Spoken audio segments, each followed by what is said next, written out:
So we got Nathan on the ride. How you doing today, Nathan? What's going on? So Nathan, I briefly talked to you before we started, and you said that you recently bought that home. So Yeah. Are you new to the area? No. Been here for a while. I was military brat, so got the American tour. Been back for over 10 years. But yeah, So you must have seen a lot of interesting places, though, being a military brat, getting to travel. Yeah, you'd think, oddly enough, everybody always has these great stories about being a military brat. Oh, we went here, we went there, and we got all the boring places. We got all the boring places. In fact, Tampa, and then up in the Panhandle of Florida, which is where I was born. You did not just call Tampa one of the boring places, did you? No. This is why I've settled here, because it's the least boring place. But yeah, it was the Panhandle of Florida, like a beach town up near like the border of Alabama, and then here, well, we actually were like back and forth between the two a bunch.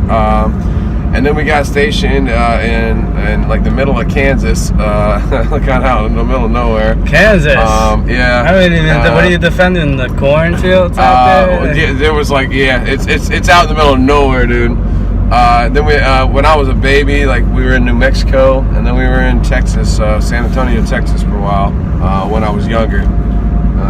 Which explains why I'm the only Spurs fan in Florida. Oh yeah. When it comes to basketball, it's like this. I love basketball so much. It's hard for me to have a favorite team. Yeah. I just have so many favorite players. Yeah. So it's tough. But you know what? Basketball's a sport like that, though. Like, I feel like there's a lot of people, obviously people are going to have their team. But I like working at a bar and talking to so many people. It's funny is most people that I get watching basketball are not watching for a team, they're watching for a player. And basketball of all the sports is the most like player dominated, because it's, other sports has a lot more players, whereas basketball, you only got 5 guys on the court. So exactly. One superstar can make a big deal. I mean, you see with LeBron and some of these other guys. Right. So people might actually follow the player more than follow the team. I mean, literally one guy can carry an entire team, and most other sports, you at least have to have some help. But basketball is an individualistic like as much sport. as great as Tom Brady is, he's not the only player on that team. I mean, he can get you a good start, but I mean, you still got to play defense. You got to have a running back. You still got to have some of these other guys. But basketball, man, most people I get is like they want to watch it for a player. Love that player. So you work at a sports bar? Is that what it is? Actually, it's a pool hall. It's a pool hall and bar. How long have you been working at the bar in the bar scene? I've been bartending and managing bars and nightclubs and stuff for almost 15 years, about 13 years. So so seen a lot of crazy things, met a lot of cool and crazy people, celebrities, all that. Celebrities for real? Oh yeah. I worked. I was the head bartender at the casino. One of the head bartenders at the casino. I worked the Cinnabar for a long time in the nightclub. And between there and I used to manage a big nightclub called Banana Joe's back in the day. It was Channel Side.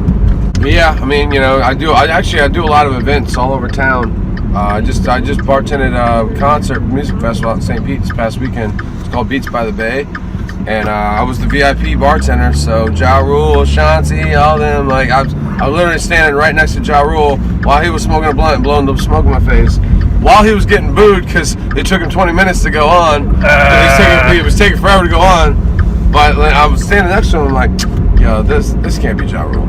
Like, whatever, like everybody's waiting for him to go on. It's been 20 minutes. The crowd's starting to like he's standing right there, right next to you. Hype man up there, like, what was he doing? He was like, no, just kidding. Like he was not going to go on until he was done with that blunt and his drink. So he just was just chilling. He didn't care that all these people out there yelling. Two homeboys just chilling, passing one around. Okay. I think Ashanti was having like wardrobe problems or something. Yeah. And then smoking a blunt and whatever. But once we went on, crushed it though. Killed the show. Yeah. Killed the show. It was great. Mace was there. It was 96 degrees outside, and this dude had black chinchilla fur coat on. You give me flashbacks to like middle school right now. Yeah. Like, it was a good show. It was fun. I was busy most of it. Like I said, I was bartending it, so I was busy for most of it. But So let me ask you: you met a lot of celebrities. Who would you say would be like the one that got you most starstruck? You got. Nobody really. I mean, it was weird. So at the casino, they kind of. I mean, it's like kind of unspoken, but like it's known because a lot of famous people, rich people, celebrities come through, and but yeah, I mean they kind of teach you. I mean, you have to deal with it professionally. Obviously, you're at work. You can't ask for a picture or an autograph or whatever. You can't freak out. Yeah, because this person is there. I mean, in the casino business is weird because like they cater to people, but like also they cater to people not wanting to be catered to. Right. I got you. Like when they're there, like they're there. They want to be somebody. They don't want to be. They want to be an ordinary person. They're not on the. Like they're there, like kind of what happens at the casino stays at the casino kind of thing. So like they don't want to be like recognized. You're supposed to basically treat them obviously like a VIP, but like. But deep down inside, I'm sure you felt like, oh man, in a weird way, I can't believe I'm standing right next to Eminem or something like that. You know what I mean? What's crazy? There's been a few, and I was at like Michael Jordan, Derek Jeter. Well, obviously those are all-time greats, and they came in together too. They're actually good friends. Really? Yeah. Jeter. This was back in the day before Jeter. I don't know. I mean, he built like a palace, like a castle. On I've seen that out there. Yes. This was before that. He had a house in Avila, which is a real.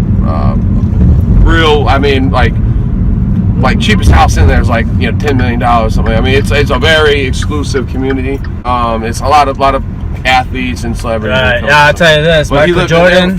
That one probably would have been the one that got me, Michael Jordan. Like I love Derek Jeter. Definitely would have loved to meet Derek Jeter someday, but Michael Jordan.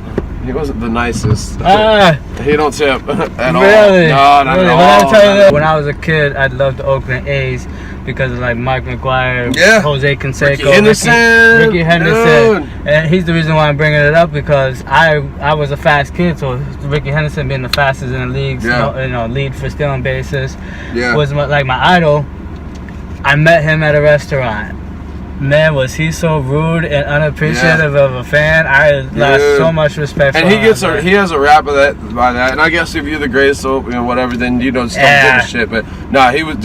I'm not gonna lie, he was a total dick. You ain't great. You ain't great if people don't think you're great. But that's what in a weird way though, like you don't have people to think you're great. I was like starstruck, but then right after that, I was not starstruck at all. You know what I mean? Like when it was just dick, I was like, wow, all right. I'm like, oh my god, that's MJ. Space Jam, all this shit. I'm like, now I'm like, man, now you're just another asshole. Like, and I mean, they take that away. I work in bars, so I deal with a lot of, awesome people, also not so awesome people, and some of my perspective is going to be from my perspective. Right. So I have my unique perspective. Obviously, the fact if you don't tip.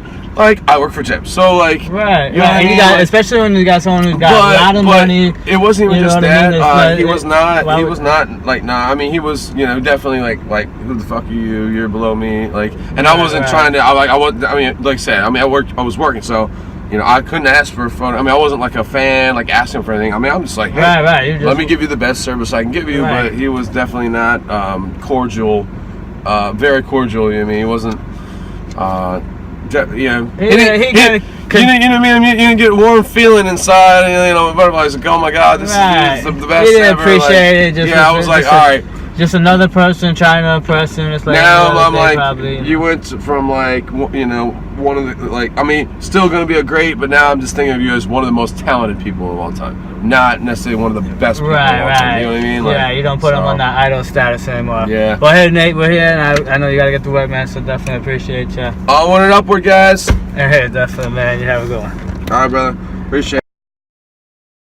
They get you drunk at the bottom of the scale. And then you get shit-faced, and you're like, I can totally do a double backflip now. Shaun White has nothing on me. I gotta show you a video. It's not that little, really. It's not a reamer. It's not a reamer. It's very medium large size.